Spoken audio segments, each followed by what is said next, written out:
Hi, entertainment recap here. Today I am going to explain an Indonesian comedy drama film called Too Handsome to Handle. Spoilers ahead. Watch out and take care. The Mas family has been good looking for several generations. They are admired by many because of their beauty, which in turn makes them a lot of money. The eldest son, Okus, is an internet influencer. He has millions of followers because of his looks and is also considered a love guru who helps men impress their crushes. The father, Pekar, used to be a heartbreaker who dated more than 1,200 girls before meeting their mother. Meanwhile, the mother can also be considered handsome because of her masculine features and an obvious mustache. Lastly, the protagonist, Kulin, is the youngest son and the most attractive of them all. The family has gotten used to their life as people with good looks. Except for Kulin, who struggles to live normally because of his handsomeness. He often wishes he was only mildly attractive, that way, he could go out without being chased by a crowd of women every time. Girls go crazy, pass out, pull their hair, and often get nosebleeds on getting a look at his attractive face. As a result, he has never had genuine interaction with a girl. He avoids going out in public as much as possible and has been homeschooled till now. Kulin has no friends he can talk to other than his pet fish. He often plays cards with it and talks to it out loud. His family watches him through a camera in worry. They want him to have a normal teenage life and try their best to help him. Okus frequently shows him pictures of girls, trying to hook him up with someone. However, Kulin says that his type in girls is someone who doesn't like him. He wants to be seen for his personality and interest, not his face. When nothing works to motivate Kulin to go out, the family takes it a step further. They plan to fake financial problems and guilt him into going to a school. One night when Kulin wakes up to drink water, his parents pretend to be worried about their finances. They dramatically declare that they will only eat scrambled eggs for breakfast until they earn enough money for Kulin's homeschooling.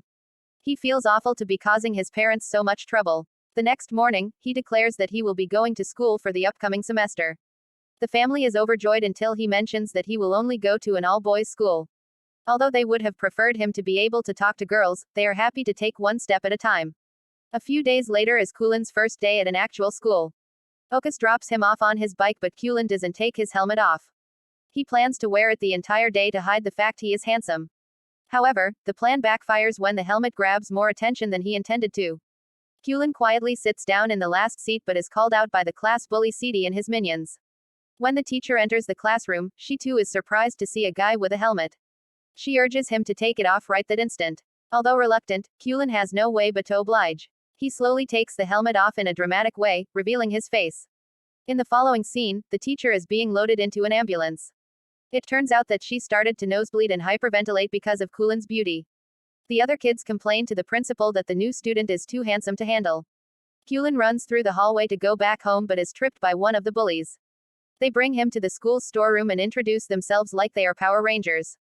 They are called the Tiga Tok, a group of 3 bullies led by Sidi, the principal's son. After the over-the-top introduction, they reveal that they need Kulin's help to ask a girl out for prom.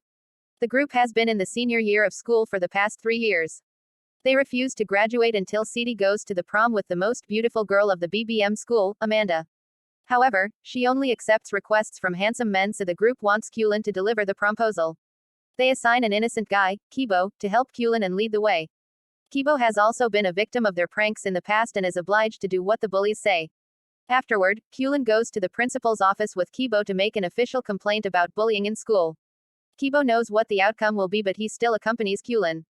The principal is troubled by his son refusing to graduate. Since Kulin's beauty gives him a chance to take Amanda to the prom, the principal wants them to do whatever the bullies say. That evening, Kulin and Kibo decide to complete the task the next day and get rid of the responsibility. Kibo is the first person who has shown kindness to Kulin, unrelated to his beauty. Although the day didn't go as planned, he is happy to have gained a friend. The next morning, they go to the BBM school where the girls smell the presence of the boys. They are strict about not allowing ugly boys to enter the school premises. Hence, when they notice Kulin wearing a helmet, the entire school asks him to take it off. In a climactic scene, Kulin takes the helmet off and mayhem ensues among the girls. Only a few hours later, the news makes it to the television. Clips of girls crying, bleeding through their noses, getting possessed, and jumping around are being shared all around social media.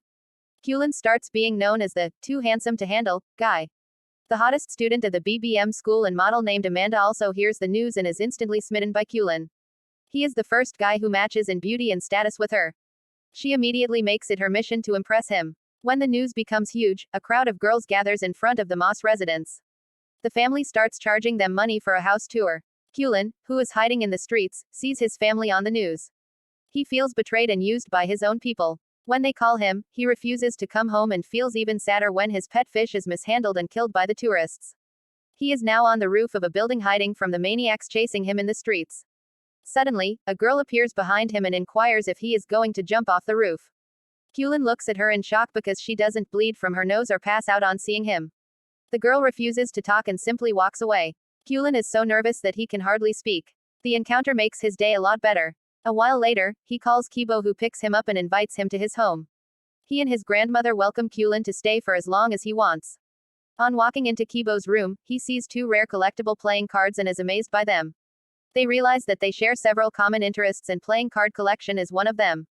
The following day, they visit the all-girls school to look for the girl from yesterday. While they are at it, they also meet Amanda and give her the files of the promposal sent by Cede. Amanda pretends to be unimpressed by Kulin's beauty, but after he leaves, her nose bleeds profusely. Kulin sees his crush on the stairs, but the other girls surrounding him do not allow him to meet her. For the next few days, Kibo and Kulin do everything together and become best friends.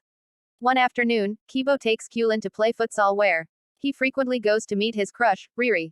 After the match, Kulin notices the girl from the roof working at a shop nearby. He cannot help but stare at her. Just then, Kibo arrives and introduces Riri to him. Kulin discovers that she is also Kibo's crush who he was talking about earlier. The two seem to be pretty close, which makes Kulin jealous. He can hardly fall asleep that night because the feeling is new and confusing to him. Then, he remembers Okus is a love guru and fixes a meeting with him. When they meet the following morning, Okus breaks down crying tears of happiness. He had been waiting for the day to give his brother advice on girls. Kulin has forgiven his family for selling him out to his fans because if that had not happened, he would have never met Riri. The brothers then go shopping for groceries while Okus lists out the points of things Kulin should do to impress his crush. As Kulin follows Okus's suggestions, he registers he is far from knowing Riri like Kibo knows her. But he still doesn't want to give up on his first love. One afternoon, Amanda comes to the boys' school and hands Kulin an invitation for her birthday. Alongside it, she also gives him a phone as a gift. Later that day, Kibo, Kulin, and Riri go to karaoke. Eventually, Riri and Kulin get to sing together. While Kulin is excited to duet with her, Riri only focuses on Kibo. He soon registers that she also likes Kibo back. The revelation makes his heart crumple in jealousy. So, when Kibo is not around, he bluntly asks her if she has a crush on him. Initially, Riri denies it, but when Kulin lies about Kibo being in love with Amanda, her face drops. Her expression is enough to confirm his suspicions. After returning home, Kulin calls Amanda and asks her for a favor. She happily agrees to do anything he says. The next day, several people gather at the venue to celebrate her birthday. When Kulin and Kibo arrive, Amanda welcomes them. Strangely enough, she seems to be more interested in Kibo than in Kulin. She even pulls him aside to talk to him in private. At the same time, Riri arrives at the party and sees Amanda kissing Kibo. Heartbroken, she runs outside. Taking advantage of her vulnerability, Kulin confesses his feelings for her.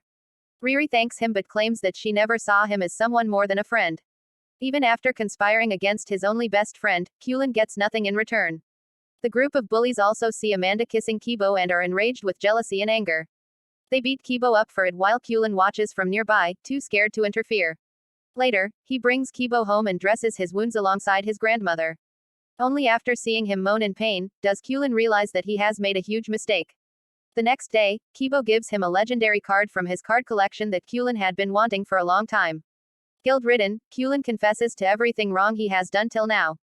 Kibo is shocked and hurt by the betrayal. He claims that he would have left Riri if he knew Kulin liked her too. The words do nothing but hurt Kulin even more. At last, Kibo orders him to get out of the house immediately. Knowing that he is in the wrong, Kulin simply leaves. He finally returns home after a month. His family is overjoyed, but the same cannot be said for Kulin. He locks himself in his room and doesn't talk to anyone. But most of all, he misses his best friend. The two bump into each other at times but never share anything more than a glance. At home, Kulin's mother is worried about his well-being. She approaches him one night and gives him his pet fish that never died. She also tells him that he can go back to being homeschooled if that is what he prefers. The family only wants his happiness and is ready to do anything for it. Kulin, touched by her words, realizes that he has people in his life who are rooting for his success. This motivates him to make things right between him and Kibo. The next morning, he runs to Riri and tells her everything.